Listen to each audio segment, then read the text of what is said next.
story? Yes, Doctor. And the police are particularly anxious that the cause of death be determined at the earliest possible moment. It's a pity. She was a very beautiful woman. One hates to perform an autopsy on a beautiful woman. But you've no other choice, Doctor. Most unusual. There are no marks of violence on the body. What do they suspect? Poison? Have they any idea? My understanding is, Doctor, that the authorities are entirely at sea as to how she was killed. They know why, but, and they also have the fellow who killed her. But... Yes, that doesn't matter. That's none of our business. Our business is to find out what killed her. And yet, one often wonders, what could have caused the last thought that was cut off by death? If it was spoken now, what would it be? Yes, you're here. You found me at last. But you know what you killed me. I warn you. Don't come another step. No, don't, please. Don't. No, I told you I didn't want the bandage. Why, Laura? Why are you so opposed to the bandage? Does it remind you of something, perhaps? What do you mean? Oh, nothing, Laura, nothing. Now, won't you lie down again and let me complete the examination? You're a sick girl, you know, in a highly nervous condition. I want to know what you meant by saying the bandage reminded me of something. If you don't know, how should I? You don't fool me for a minute, Doctor. I know how you feel about me. Do you, Laura? Then I wish you'd tell me, for I don't know. I don't know how I feel about you at all. You're clever, Doctor. But I'm wise to you and that fool of a son of yours. How long have you been married to Ward now? Too long. And why don't you give him his divorce? He's asked you often enough. I'll give him a divorce when I'm good and ready. I see. I'm not afraid of anything he can do, or you, or anyone else. What's that? Your heart's beating like a trip hammer. I must warn you of this high state of nervous tension. What's that noise?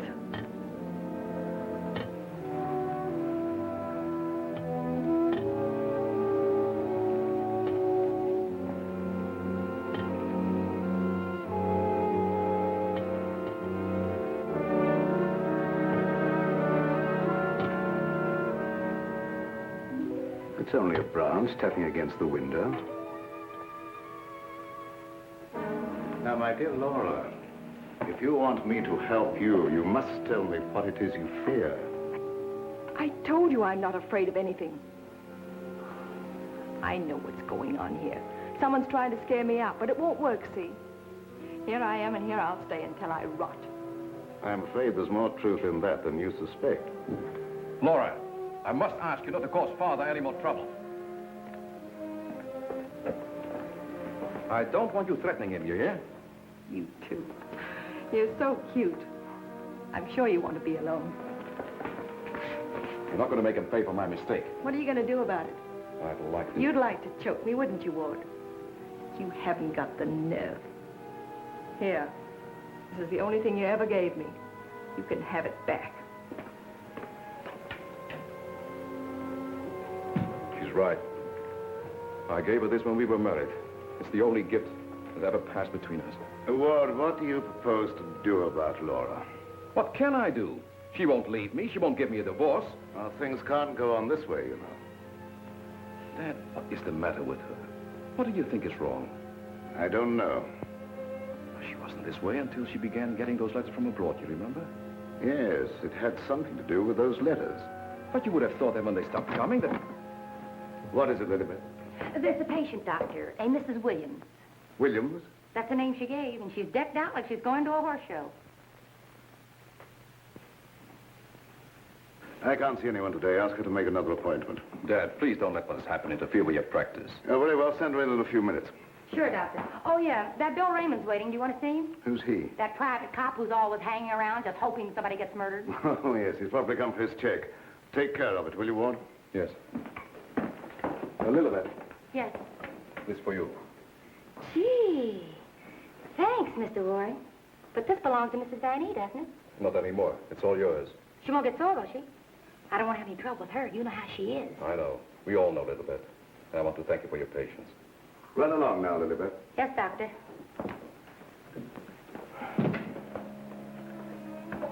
You made a fatal mistake, my boy, in marrying Laura. Yes, I know. But you don't suppose I'm going to stand for it forever, do you? No, I don't. And I don't think it will be necessary. Do you have a plan? I think it'll be better if you leave everything to me. From the day a mysterious caller came to see Dr. Van E. Oh, yes, I remember now, Mrs. Williams. I spoke to you this morning on the telephone. I'm sorry, but I can't tell you any more now than I told you then. Oh, naturally, Doctor. I did not mean to imply that there were any abnormal goings-on here. I assure you there is not, Mrs. Williams, nor will there be. Nevertheless, Doctor, the way you were described to me and the way your place was described to me, I am certain that I am in the right place. May I ask from whom you obtained these descriptions? From a friend, Doctor. A mutual friend. Lilibet, the woman I love. Can't we be friends? Stop tracking your big flat feet after me wherever I go. I've got things to do. Oh, gee, it's wonderful just to see you around, busying yourself, the little housewife. I never knew the cop who didn't love to stand around and watch other people work. Mrs. Williams, it's obvious from your conversation that you've come into possession of certain facts concerning my past. I know of only one person who could have given you that information, and it was my belief, yes, even my hope. That person was dead. But let me say that even if that person were alive, I should not submit to blackmail from you or from anyone else. You show great courage, Doctor, for one in your unusual position. There has been no question of blackmail. I came here seeking your cooperation, which you have refused to give. So, let us call the matter closed. Thank you. Au revoir, Doctor.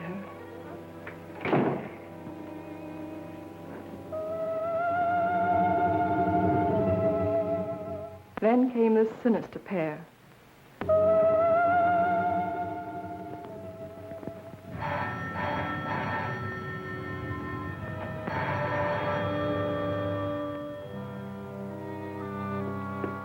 My little guardian of the doorbell. If you had waited another second, Inigo and I should have kicked the door in. Yes, sir. Sir, there is an air of inquiry about you that immediately offends my deepest nature.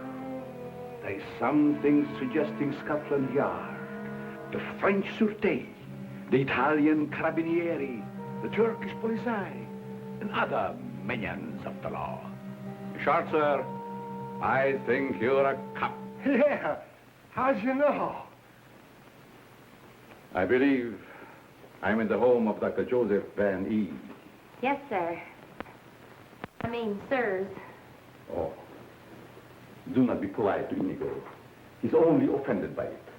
Run along, Inigo. Make yourself at home. We got a nice tree in the yard, but it ain't got no coconuts.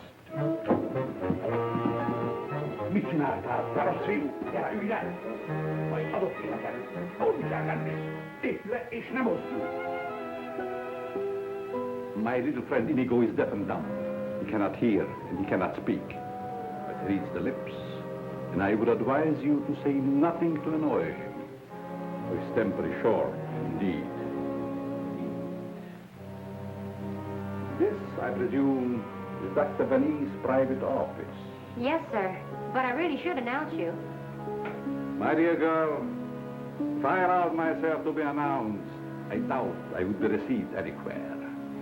I'm sorry, really I am, but the doctor won't see anybody without an appointment. Appointment? I have had an appointment with him these 20 years. He will see me. Doctor, someone's My dear doctor, truthfully can it be said that your house is your castle, protected by your countless slaves? So it is you, Leonard. I was warned you might appear like one of your own illusions out of nowhere. My dear Joseph, you have not changed a bit. Have you met my friend, Mr. Raymond? Raymond? Oh, Raymond. No doubt a relative of the great magician of the same name. Mr. Raymond is our private patrol officer. He keeps an eye on the premises for us. And other comings and goings. A very good idea, my dear Joseph. To have a private bodyguard at your beck and call. Well, you fellas are old friends, I can see that. Oh, yes. Old friends. Well, then maybe you'd like to be alone to talk over old times. A very good suggestion. Thank you, Mr. Raymond. I won't be far away, Doc. Well, so long, Mr. Leonide. Don't pull any more little men out of your hat. Well, Leonard, what brings you to me after all this time? The long arm of coincidence, my dear Joseph. Simply the long arm of coincidence.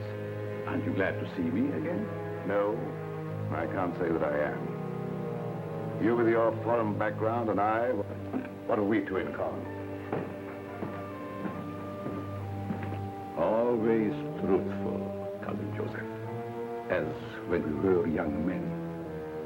You might have said no and saved your career. But you prefer to tell the truth and ruin yourself. What do you want here, Leonard? A few days' hospitality, my dear Joseph. Nothing more. Is that too much for one cousin to ask of another? Remember, we agreed not to think of each other as cousins again, Leonard. Bygones, my dear Joseph. And I'm willing to forget. And I suggest that you do the same. You've grown older, Leonard, but there may be something in what you say. I don't want to hold a grudge. But don't do anything that will make me regret my action. You have my promise. Now, if you will show me to my room. Oh, I should say, I have a traveling companion from whom I am inseparable. Who? Inigo, a dwarf, one of the little men. He became very much attached to me when he lost his master. You do not object. What good would that do? How true. Very well. You may have the room next to my daughter-in-law. I know you like that. Oh, yes. The lady, who I am told has an utmost horror of having your eyes blindfolded. A phobia of most interesting origin, I dare say. Something to think about. That night, my husband questioned Leonard about my past.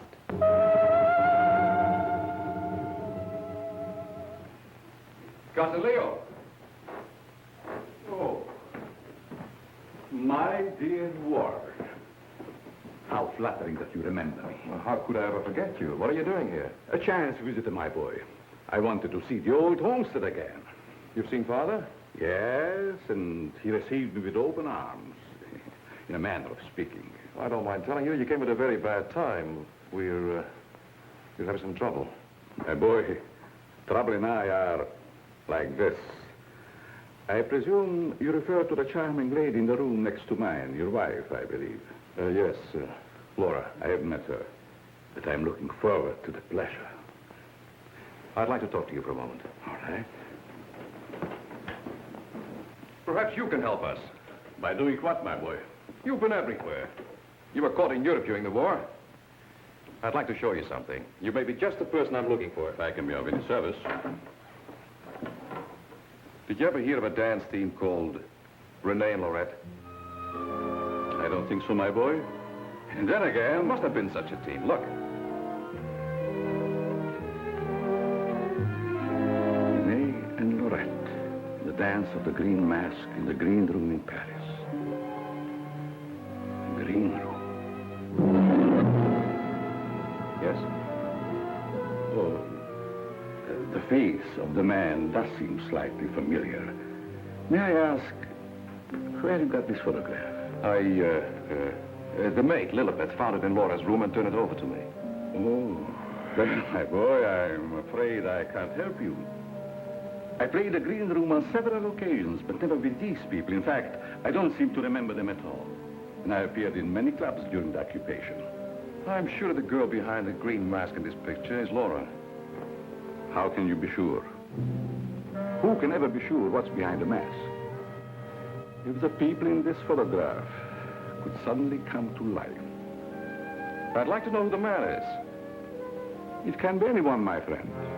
Anyone. In this makeup, it might be even I. I wish you wouldn't joke about it. This is very serious. Of course. But let us say you found out who the man in the photograph is. What then? I have an idea that if the man in this picture were to show up, I'd find out I wasn't married to Laura at all. Think over what I've asked you. It'll be to your advantage. Certainly, my boy. I will give it every consideration. And perhaps something will occur. Who knows? Don't you want to leave the photograph with me for my further study? It might be the very incentive that my memory needs. No, thanks. I'll keep it. As you wish.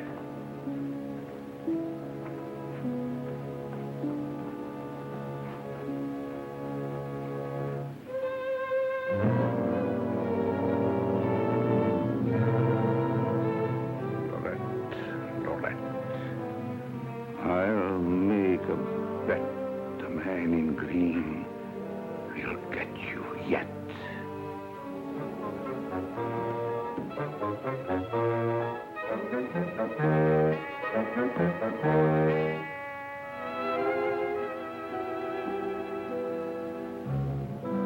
Here you go.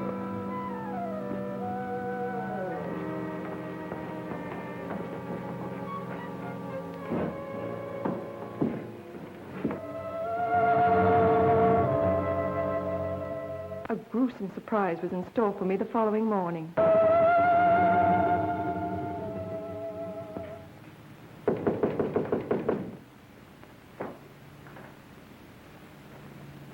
Who is it? It's me, ma'am. What do you want? The afternoon mail. You wanted to know when it arrived. Was there anything for me? Yes, ma'am. Put it under the door. I can't. It's a package.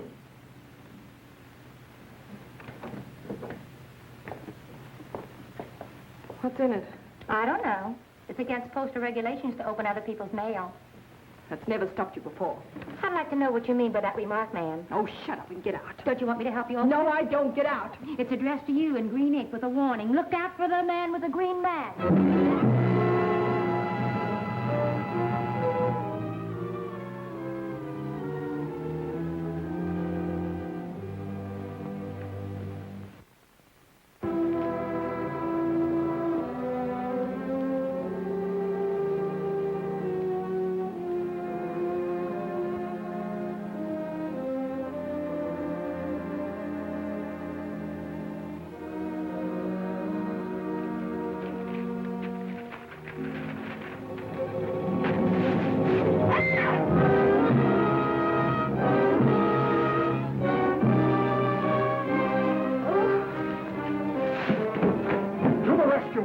Who done it? Which way did he go? Get out. Get out.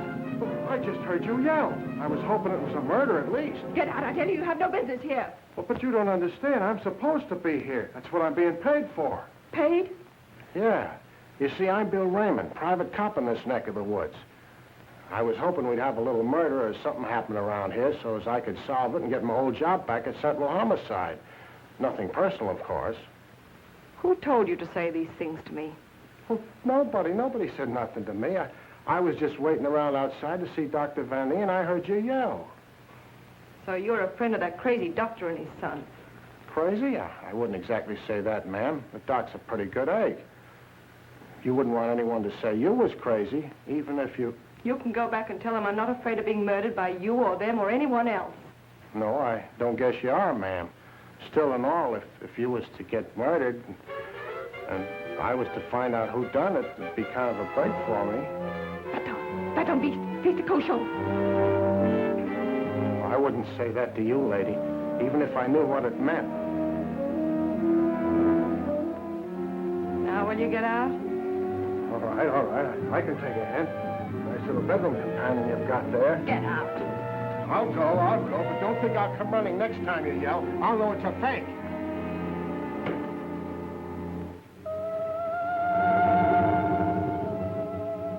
I became afraid and my mind started to crack.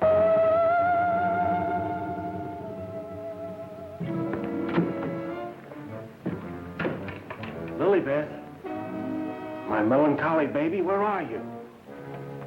Where'd you get that box? I don't know what you're talking about. You lying little snoop going through my things. What'd you do with the picture? Where is it? I didn't see it. That's the last time you put your hands on me. I'll give you one more chance, and then I told you I don't know what the picture is, and I don't know what you're talking about. It's been you all the time going through my things, opening my mail, rapping on my door at night. Now you're blaming me. I've never touched anything of yours. You've got my robe on now. Where'd you get that? I was just trying it on. Mr. Ward gave it to me. He said you didn't want it anymore. I'll tell you when there's something I don't want. Oh, shut up. It's only a dummy. A dummy? Where'd you get that thing? I suppose you're going to tell me you don't know anything about that either. Oh, I bet it was in the box. In the box I brought up for you, that's what. There were no stamps on it. How did it get in the mail? I don't know. The doorbell rang, and I thought it was the mailman. I opened the door, and it was sitting there on the stoop. You're lying. No, I'm not. I don't mind telling a lie now and then, but I'm not lying now, honest. You're trying to scare me out. I'm not leaving. No, but I am. You come here. You and Mr. Ward are pretty thick, aren't you? Thick? Yes, thick like your head. He's fallen in love with someone else. Who is she? I don't know. It's not me. I know it isn't you. I know all the signs. He's fallen in love with some simple-faced man. There's always a way to get even with them. I've got to find that picture. Otherwise, they won't know what he looks like. I've got to send it to the police. He won't dare touch me. Who do you mean, the man in the picture? Have you seen him? Maybe I have, and maybe I haven't. Maybe I saw him go behind the thicket, or through the wall, or under the house. He's here in the house? Yes. I let him in. I let him in. He was waiting outside to get you, Miss Laval. Miss Laval. There's nothing safe from your prying eyes, is there? You think you know everything, don't you? I know why you're afraid, and I know what you've done. No, I'm not so thick. I'm not as thick as you think I am, Miss Laval. That head's supposed to be you, kind of a calling card. I'll remind you that... Why, you...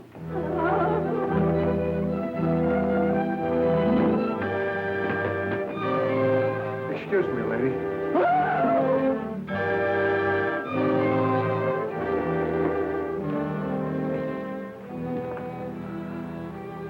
Oh, I'm afraid. I'm afraid. Where are you hiding?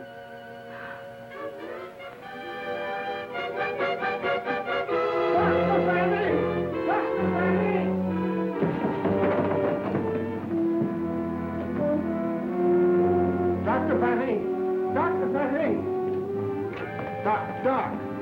Fun is fun. But after all, there ain't nothing in my contract that says I gotta... Well, now I ask, is that anything to be playing football with? Where did you get that, Raymond? Miss Fanny chucked it at me like I was a pass receiver for a football team. And I'm all out of practice. Let me see it.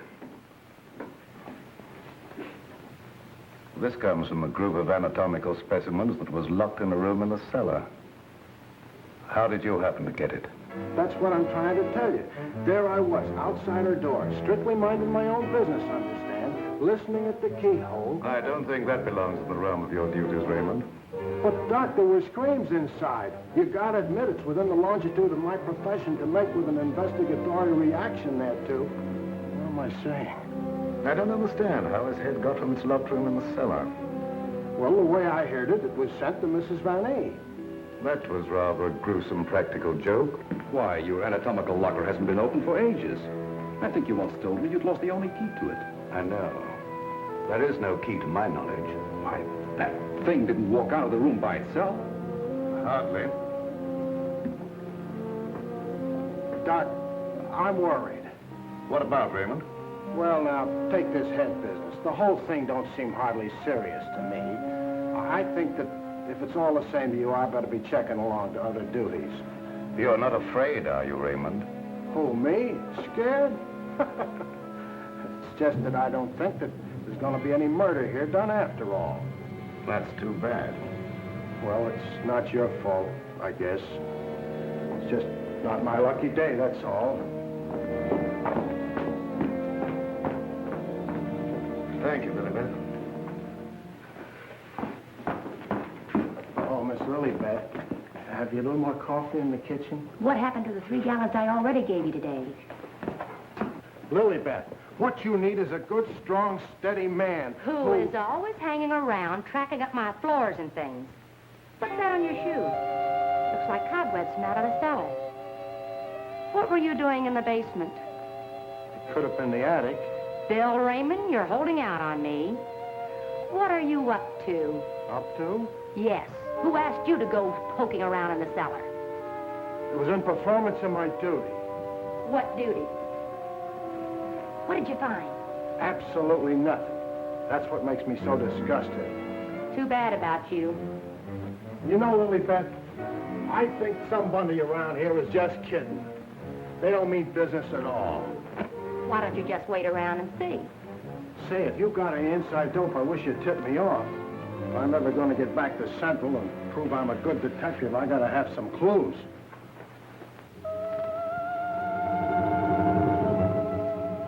Yes, I was scared. Scared of my life.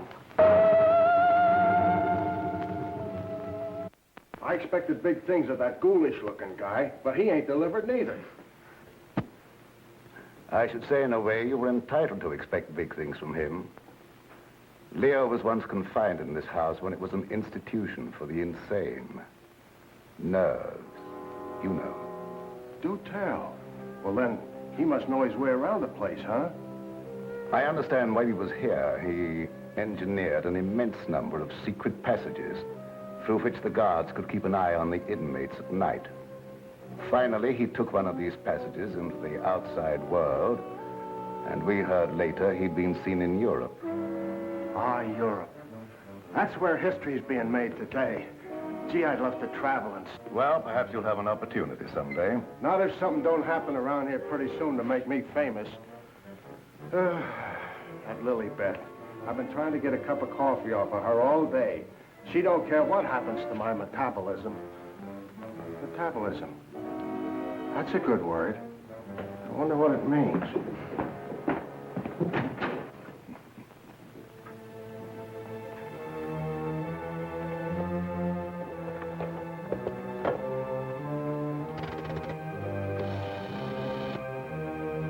Operator, I want the police right away.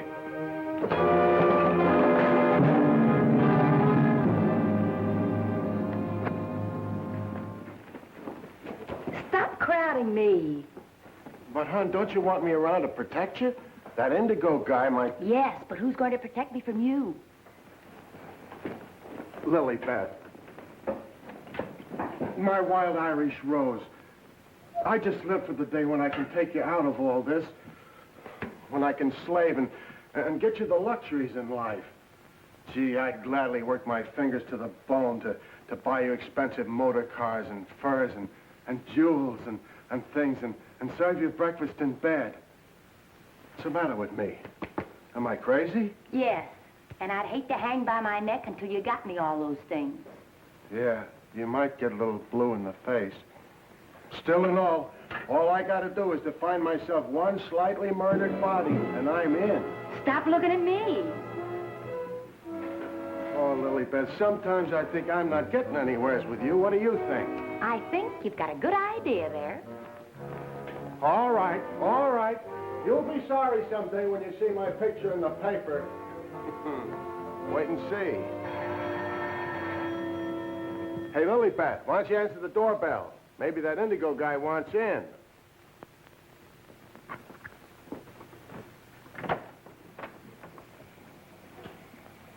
The doctor ain't home. You'll have to call some other time. Don't be silly. Don't say I didn't tell you. Close the door on your way out. Hey, wait a minute. Well, if it isn't Bull Raymond.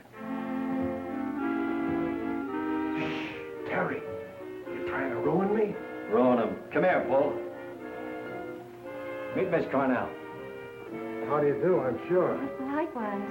How do you happen to be out with him? Cute, darling, don't you think? Flat at both ends, head and feet. You've heard me speak of him. Bull Raymond. Bill Raymond, if you please. Mr. Terry Lee, you so-called reporter. How do you happen to be out with a dish like this? Jane Cornell. Good for dull days in a man's life. Mr. Raymond. Oh, yeah, I remember. Terry told me about the time you shot at the dressmaker's dummy. Huh? Yeah, he said you closed in on what you thought was a murderer, but it turned out to be the dressmaker's dummy, and you shot it full of holes so the real murderer got away. My pal. So this is where you've been hiding after they kicked you out for that fiasco, huh? Bull Bill, I mean? What are you doing here? Can't a man rehabilitate himself in peace? Here I come, looking for an honest crime around here so I can solve it and get myself back to Central. And you come along and... Where's the body, Bull? Bill? There ain't no body. That's the trouble. No, let's keep it friendly. Friendly? What do you mean? Let's have it. Who killed who and why? Are you kidding? Did somebody get knocked off around here? Look, I don't like to be kidded either. Where is it hidden, Sherlock? Oh, Terry, you've been on the police beat so long that... Now, listen, Bill, you know me well enough to know I wouldn't come out here just for the ride. Not when I could be, It just so happens there was a call to the police. Came from out here. And I happened to be there when it came through. Miss Cornell happens to be the operator. So she tipped me off. Told me the line had gone dead. So I smelled the story, and here I am for an exclusive. You see what I mean? What's in that? Well, that's the doctor's consulting room, but there ain't nobody in there. I've been standing here for quite a spell. Open it up. Let's take a look. That's funny. The lights in here ain't almost never out. In you go. Never do that. I could get killed that way. Is that bad? Oh, so nothing's happened around here, huh? It's busted.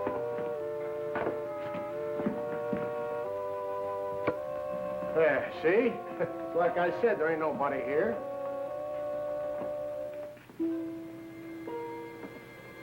Hey, cut it out, will you? You're making me dizzy.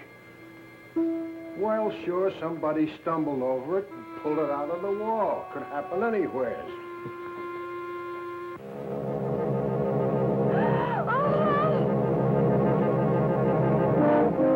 Wants to shake hands with you, Bill. Step right up. Not me. You seen it first.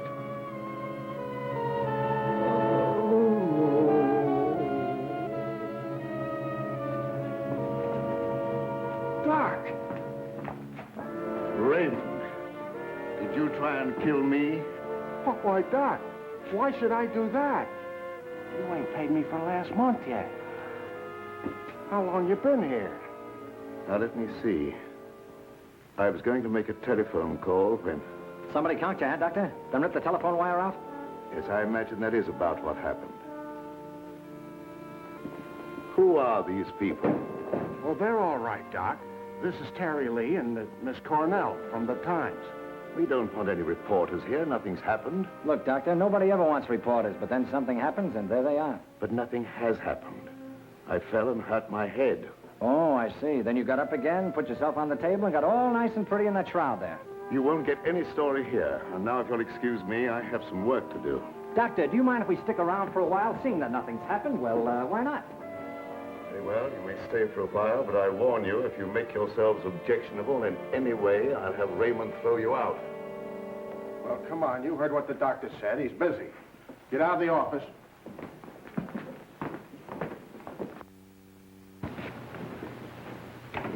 Probably a pretty nice guy, caught in a tough spot. That's the way I see it. You wouldn't want me to tell him you got kicked out of homicide, would you, Bill, old boy? Oh, Terry, you're my pal. You know that, don't you? Would I kick you out? You would if you could, Bill. Now, why can't we have a little talk, quiet-like?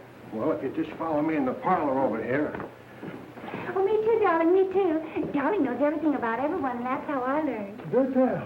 I just sit at his feet and listen. Yeah? Baby, I'm going to miss you an awful lot when I grow tired of you. Now, remember, you're just going to listen. Well, of course, darling. What else do I do when I'm with you? Sit down. Now, as I remember it, there was a singer at the Click Club who called herself Laura Laval. Didn't she marry young Ward Vanny a couple of years ago? I don't know nothing about it. Oh, yes, you do. It was just about the same time that you had that affair with the dressmaker's dummy. Oh, yeah. Yeah, now I remember, Terry. You're right. She was down to the Click Club, and it was her that married Ward. Wasn't that on a bet of some kind? Well, there was a party going on, and somebody dared Ward to ask the singer to marry him, and he thought at the time it was a good gag, and he went along with it. That's right. He got pretty high and then popped the question at her. How romantic. I do love that. Hush, dear. Listen. Oh. Well, that's how it happened anyway. Ward woke up the next morning and found himself married solid. He'd asked her, and she'd snapped him up. Oh, and they lived snappily ever after. I don't care. I think it was sweet. Darling, couldn't I get you high sometime? Sweetheart, have you ever heard the old saying about little girls? What's that? Little girls should be seen and not heard. Now go on, powder your nose. All right. I think I'll be shoving along, too. Now, wait a minute. We're just getting started. We were talking about a singer who called herself Laura Laval. Pushed her way into this house for good reasons of her own. Gentlemen, I beg your pardon. I must tell you frankly, I have been eavesdropping. Professor Leonard, this is a reunion. My boy, you must forgive me. You seem to remember me. But I do not recollect you. When was it? What was it? Oh, Professor, it was a long time ago, and I was a kid up in the balcony in Albany. Yes? When you brought down the house with great feats of legerdemain. Oh. You remember, Professor? That was the night that the box office receipts disappeared, just like magic. Part of the act, my boy. Just a part of the act. It's a pleasure to meet one of my youthful admirers. Terry Lee of the Central City Times. Oh, the press? Well, it's nice to have known you. Wait a minute, Professor. What's your hurry? Are you afraid I might bring up the subject of those certain unfortunate recent connections of yours? Shut in the dark, my boy, I'm sure. And I will ignore it. Of course. And this young lady, no doubt a companion of yours. Jane Cornell, my fiancée. Delighted. Likewise, I'm sure. Delightful. And I would suggest to take very good care of her. Mr. Lee? Oh, I haven't had a chance to talk to him yet, Mrs. Van E. Never mind, I'll tell him myself. Darling, I met her upstairs, and I told her all about you, and that you know everything about everyone. Thank you very much, dear. Welcome to your living room, Mrs. Van E. Thank you, but it isn't my living room. I understand you're not unaware of my position in this house. Well, maybe you can tell us about it. I'm being kept a prisoner here against my will. I'm alone and friendless. I'm sorry. Why haven't you called the police? They've done nothing but to call for the police. They have kept me penniless so that I can't leave. I understand. They're trying to destroy my mind, Mr. Lee. By innuendo and indirection, they're trying to make me believe I've done something dreadful in the past. That I'm to be the victim of some horrible vengeance. You know best about that. I'm innocent, Mr. Lee. I've done nothing. Now, this doctor's brought some stranger here with these tricks and illusions to further make me You believe... mean the professor and his little, Yes. You must help me, Mr. Lee.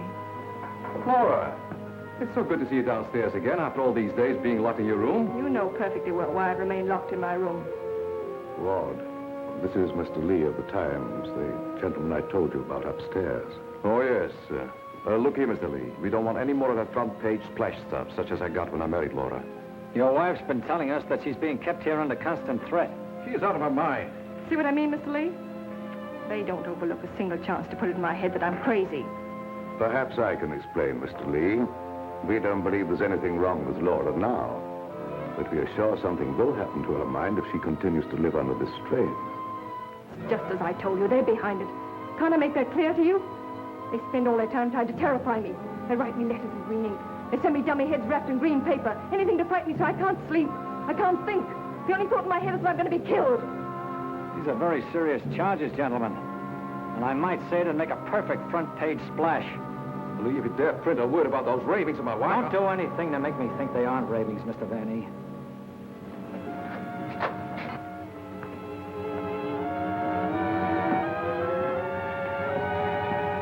He said to put the blindfold on, and you will know the truth. No!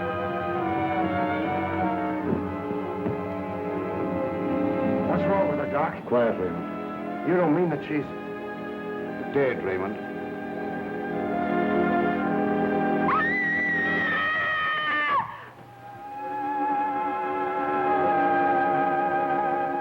Then I knew that he was here.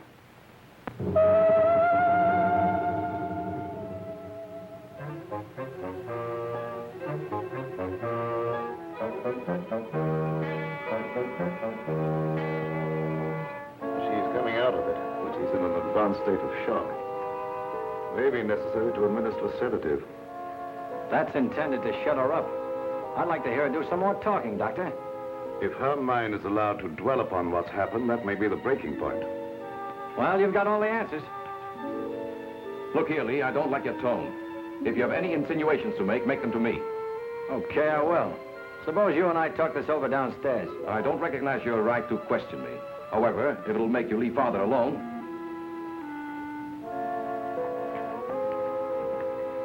Bill, fix yourself a chair right outside the door and don't leave until I get back. Sure. But what about Lily Beth? Don't she rate nothing around here? Now, Lee, first I'd like to see your credentials. You bust in here saying you're a reporter. That's the old turn the tables gag, Vanny, but if it'll make you any happier, take a look. All right, you're a reporter.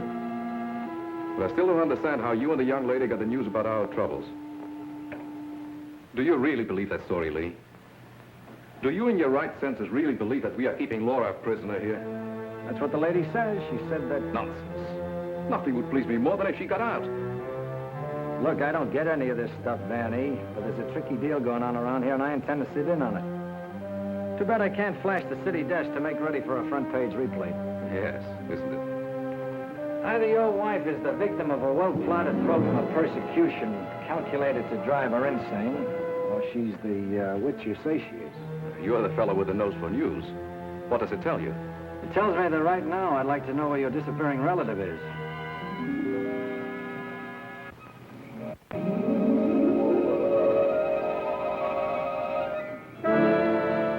Get back, you fool. What's out there? I have a right to know.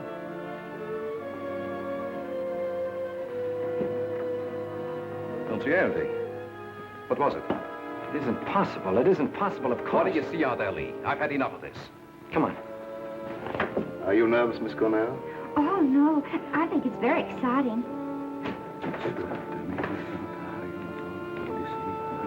Well, Professor, I thought I just saw you outside, banging at the moon. You disturbed her sleep. Poor child. Where have you been? How will you start acting normally for a change? You're bringing suspicion upon all of us. I, my boy? What have I done? Suppose you tell us. Has no one arranged to silence you yet, Mr. Lee? What a pity. I don't silence very easy, Professor, and it'd take a lot more than what you've done to her. Do you suggest that I had a hand in that poor girl's unfortunate demise? Why don't you behave yourself, Professor? Mr. Van E here has the right idea. You're just gumming up the works. I did my humble best. Who are you working for? What do you expect to get out of it? I'm discharging a debt, Mr. Lee. A debt contracted many years ago. Now, are you any wiser than you were a moment ago? No, but I'm beginning to get a general idea. By the way, how's that little girl of yours? I hope fervently that nothing happened to her. She would look so beautiful lying here. Look, Professor, I may not have been very smart in bringing Miss Cornell here, but if I thought you had any plan to do that... Why do you persist in making me the villain, Mr. Lee?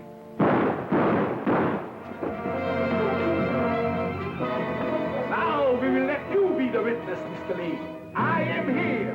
The sounds came from upstairs, right? Always reliable. Now what do you rehearse? In there, Terry. In there. It's murder.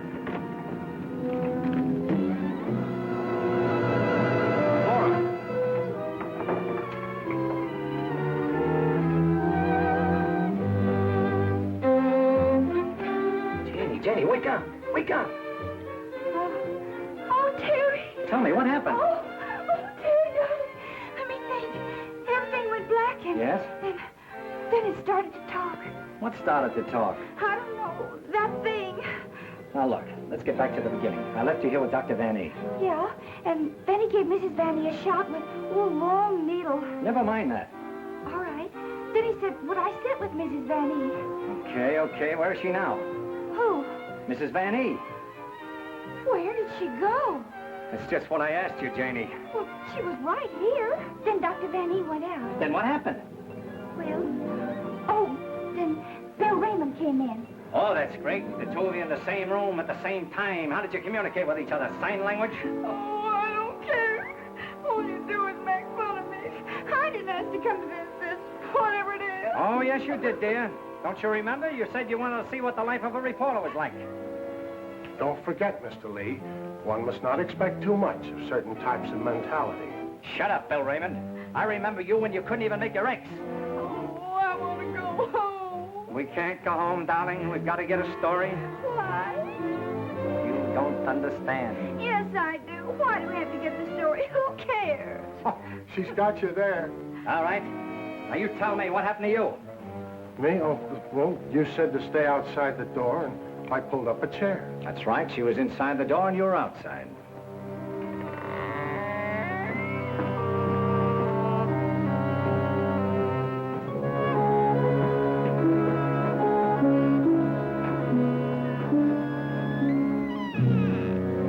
Then come that odor of heavenly perfume. That was an lily pad.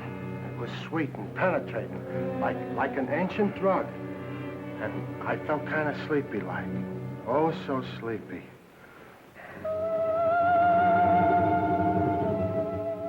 At last, he had me under his power.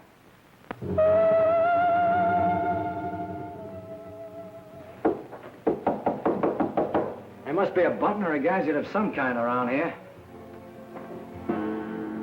2 o'clock, almost deadline for the 9 o'clock final. Oh, Terry, what makes you think there's anything behind them walls? I've got a sneaking suspicion that the professor uses them for a disappearing act. I wish Lilybeth was here to make me a cup of coffee.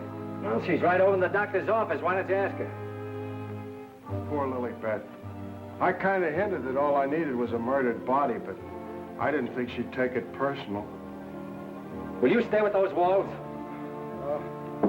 I've been around them 3 times, Terry. The thing I can't understand, if the professor was down here when the trouble was going on upstairs, he just had to be 2 different guys in order to have a hand in it. Oh, Terry, let's figure it out in the morning, huh? What's that?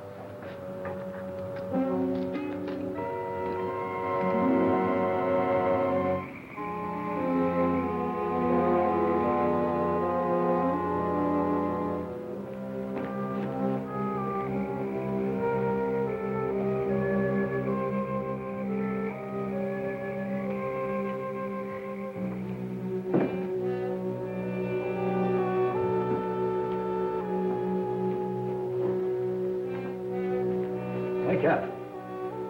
Either something or somebody opened the front door. Oh, that's the shortest night's sleep I've had in a long time. All right. Now that you're good and rested, let's see if we can understand what happened upstairs. Well, do you think it had something to do with that picture, maybe, that Lilybeth found in Mrs. Van E's room? What picture? Or the one with the couple with the 2 masks, you know, like we found, like that mask. Who has the picture now? Well, young Van E, I guess. That's the point. Where has Mr. Van E been since his wife's disappearance? Well, him and his old man are sleeping. I guess they got some sense. No. I've already checked that, and they haven't slept in their beds tonight. Wake up! I refuse to answer on the grounds that my tend to incriminate or degrade me. My unconscious mind. Now, look, Bill, please stay awake for a while. Now, look, tell me, what happened when you smelled that sweet odor in the hall upstairs? No, it smelled lovely. Lovely, that's all I can remember.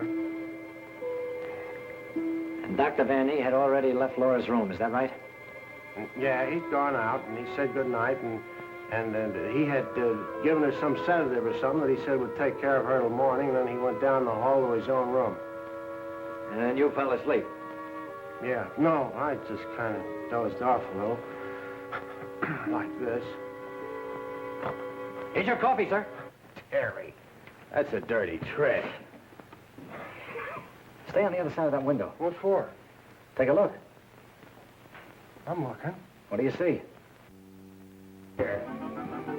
Lily Beth! Gee, this ain't natural. Who are you talking to?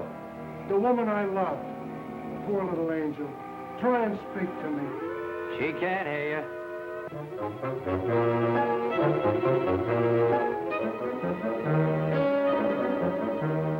What was you doing outside? You're supposed to be dead. Now you stay right here, honey. I gotta catch that guy in the shrubbery. Oh, gee. What are you doing to me, Lily Beth? I got work to do. Lily Beth, be reasonable, will you? If you don't cooperate, I'll never get back to Central. Never mind, Raymond. Take care of Lilybeth. Lilybeth! Yeah, that's who it was. I opened the door and she fell right in my arms. Like she had something special to tell me. You notice that fragrance about her? And to think this wilted flower was once even as you and I. Take her back into Dr. Van E's office. What's she doing wandering around? She's supposed to be a corpse. What happened to that guy outside? Never mind. You found her. I never knew she was lost. I missed her. I missed her from my office. Will you please take her back? What are you going to do? Yes, Doctor, and what have you been doing? We've turned this house upside down trying to find you. Hardly that, young man. If you'd done that, you would have found me. Now, Raymond, we can't allow this girl to remain in this condition any longer. But what can you do? She looks like a perfect stiff to me. Bring him into my office. Oh, Doctor, this may not be any news to you, but your daughter-in-law has disappeared. Oh, how dreadful.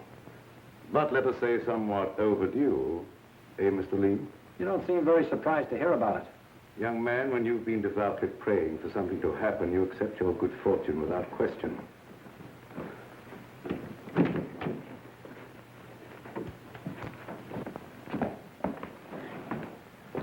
We thought that probably you might be able to throw some light on the subject. That's right, Raymond. Leave her there. There's absolutely nothing wrong with her. Huh? And you mean I've been pining away for nothing? She was put in a deep hypnotic sleep, that's all. But why? Why, Doc? Who done it? It was done so that she would obey certain orders that were transmitted to her. If that's true, then why did you declare her dead? I had my own good reasons. Would you give me one reason why you like to go around getting hit on the head? That must become a little monotonous. Mr. Lee, are you sure that you saw what you thought you saw? Well, I'm not blind. I might be getting a little dizzy in this madhouse.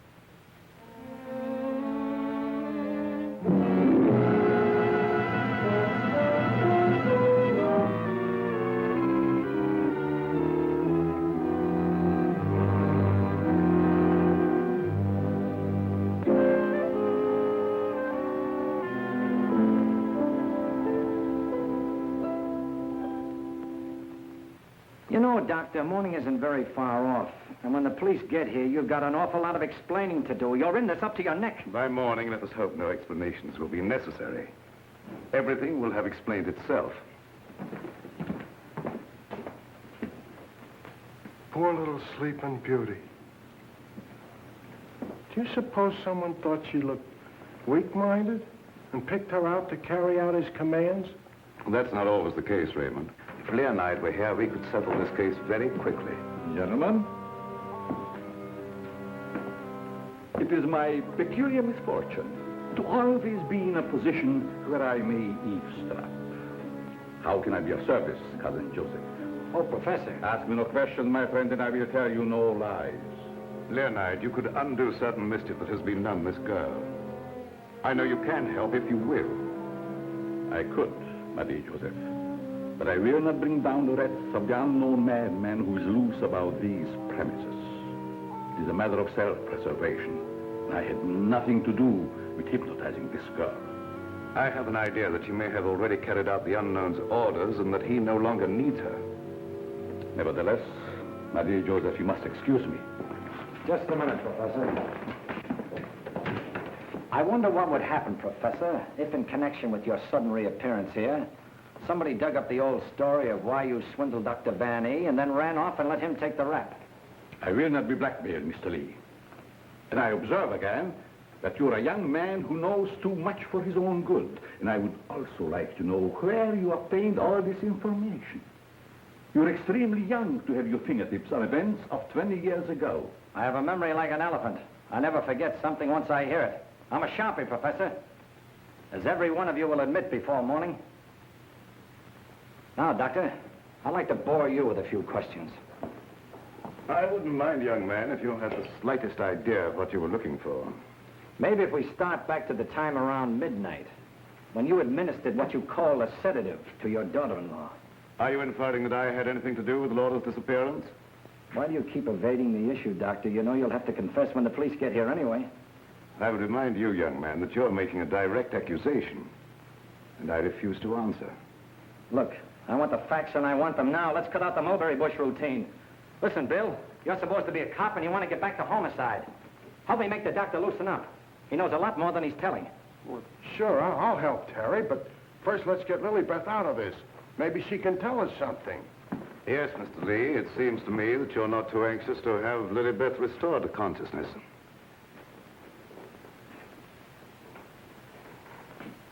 What do you hear, Doc? Her heart's in a very depressed condition. Someone's been giving her orders by mental telepathy. Hey, could I learn to do that? Supposing Lilybeth was in the kitchen. Could I telegraph her a wish for a cup of coffee? Huh? Perhaps, Raymond, someday when we have a little time, I'll indicate the principles of hypnosis to her. My dear Joseph, the principle of hypnosis isn't as simple as you would make them believe. It requires a long and patient study. But I will risk the rest of the unknown. For I see you truly love this child. And for your sake, I shall use my knowledge.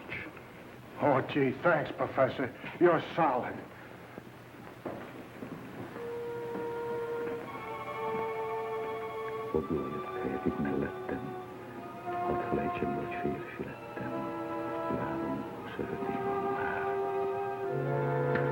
Wake up. Wake up. Lilybeth, darling. Keep your big hands to yourself. What are you slapping me for? Professor, put her back to sleep. It's better that way. What have you been doing to me? Me? What have I been doing? Yes, what have you been doing? You gotta learn me that hypnotism trick. It's my only chance. Tell me, Lilybeth, what happened? Well, I can't seem to remember it. It all seems like a dream. Did you see anyone? No. But I do remember a perfume, a sweet odor. Yes, go on. Terry, darling. Oh, Terry, darling. Yes, Jane. What is it? Is it Halloween? No, it isn't. Then why was that green face bobbing up at the window? What? Yeah, a green face just like the one I saw in Miss Van E's room. You saw a green face in Mrs. Van E's room? Yes, darling, that's what she was shooting at. I mentioned it to you, but you're so scatterbrained. Yes, dear, I'm scatterbrained. Does your mind feel rested now and everything after your nap? Mm-hmm. That's a good girl. Now, come on, tell me, what happened? Oh, don't yell at me. I can tell you just how it happened. We were alone in the room, and Laura was going to sleep. And then she said, oh, take away the bandage. And I said, what bandage? And then she said, oh, don't shoot me. I didn't mean to do it. And then, the room got awfully black. I think somebody must have turned off the lights. Just like that. Go ahead, you're doing fine. Well... Yeah, the lights had already gone out. Uh-huh. And the room got awfully dark. You've already said that. Think hard now. You saw a green mask. It came out of the wardrobe. Like a moth? Yes, darling, just like a moth. Oh, how clever of you. It was just like a great big moth, and it flew around and Please around, don't around. make yourself any dizzier than you are. Now tell me the rest of it. Well, I just don't see how you could remember that it was like a great big moth. And did you see it? Was you there hiding in the wardrobe, maybe? No, I wasn't in the wardrobe. Now, look, Jane, please, be yourself. No, I mean, don't be yourself. Just relax. Relax. Mr. Lee, just a moment. Where were you? Were you upstairs? No, I was down here talking with your son. And by the way, where is he? Here I am, Mr. Lee. What can I do for you? Will you stop it? Yes, I was listening outside the door. You haven't answered my father's question yet. Oh, come on, take it easy, take it easy. Maybe you can tell us where you've been, Mr. Vanny. Of course you don't know anything about your wife's whereabouts. Oh, go on, tell him where she is. I want to go home. I'm hungry. Quiet, everybody, quiet! Laura! Don't. No, don't. Don't.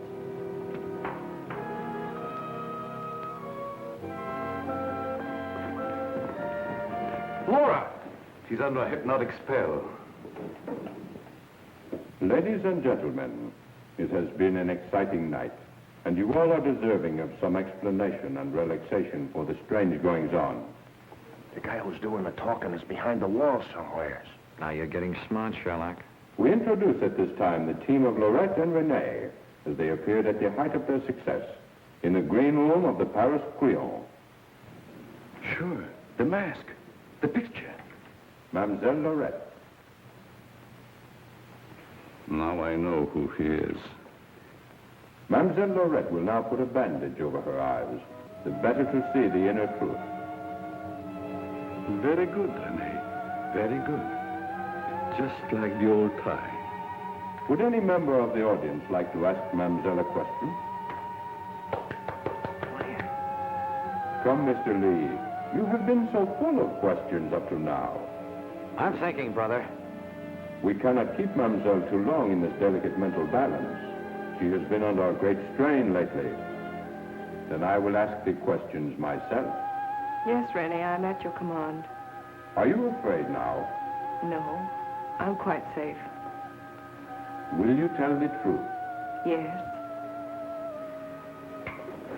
They came to me and said your partner, he of the magic feats and rare impersonations, is a spy. But we can't prove it. We will give you 1,000,000 francs if you, Lorette, bring us that proof. Now we shall know. You gave them the proof they wanted? Yes. They took him away to be killed? Yes. What was he to you, this man you betrayed? This man you sold to the enemy for money? He was my husband.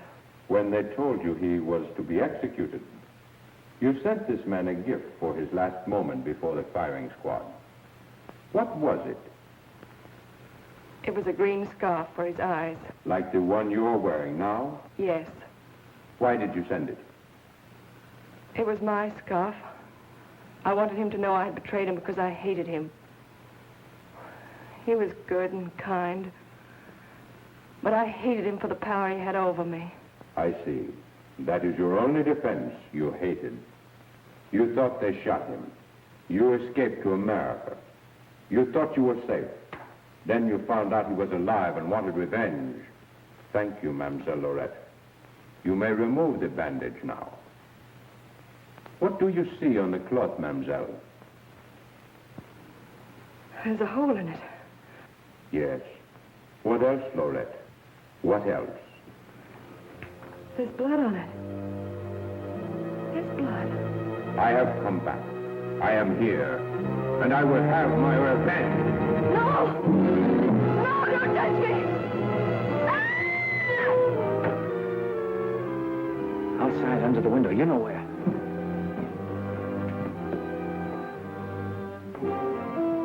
Yes, he had his revenge. She's been living in mortal terror that he'd find her. Just a minute, lady. You ain't going nowheres. Well, if it ain't Mrs. Williams, come along with me. Come on. You want me to slug you? Get inside. Hey, Terry, come here. Get a load of this. There's your man. At last I caught me a murderer. You're wrong. I never laid a hand on her. Nay, my boy, you kept your promise to me. You said you wouldn't touch her. But she's dead, ain't she? And you ain't going nowhere till we find out what killed her. And you, Professor, you know too much for your own good. I'm holding you, too. Now you're getting smart, Bill. Well, Professor, I see you two know each other. Yes. Renee was my assistant. I taught him everything he knows. He went out for himself and became a success. Later, we met in a concentration camp. And here we are. A small world, Mr. Lee. A small world, indeed. Terry, place where you get the marriage licenses? No, dear, this is the morgue. The morgue. Oh, darling, you say the cutest thing. The mark. Oh! Never mind, dear. You just stay right here. Nobody will get you. Oh, but... Well, Doctor, got anything to add to my story of the year? Who's this Renee? Renee was her husband. She turned him over for a sum. Figured the Nazis would take care of him, but he had ideas of his own. Look, Doc, was it murder? Do I finally get a break? Was she murdered? We're sending the report to the police. What does it say? Ah, come on, Doctor. Don't hold out on us. I didn't understand it at first, but I do now. There were no marks of violence on the body, and we found no internal disturbances. What does this all add up to, Doctor? Yes, let's have it. She was literally scared to death.